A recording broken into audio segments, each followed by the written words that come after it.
প্রত্যেক দিন যদি একটি করে বাক্য শিখেন, দৈনিক জীবনে প্রয়োজনীয় বাক্য, তাহলে বছরে হয় ৩৬৫ বাক্য। আর যদি প্রত্যেক দিন দুটো করে বাক্য শিখেন, তাহলে বছরে হবে ৩৬৫ গুণন ২, তার মানে ৭৩০টা বাক্য। আপনার দৈনিক জীবনে চলার জন্য ৭৩০টা বাক্যর কোনো প্রয়োজন নেই।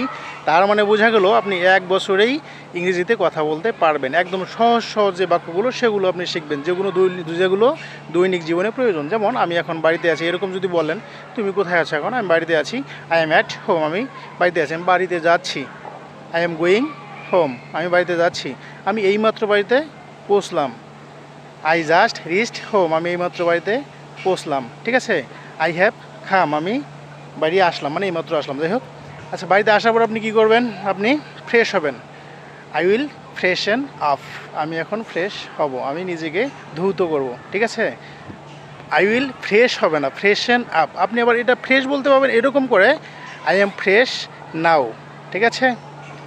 If you like this video, please don't forget to like and comment. Thank you very much everyone.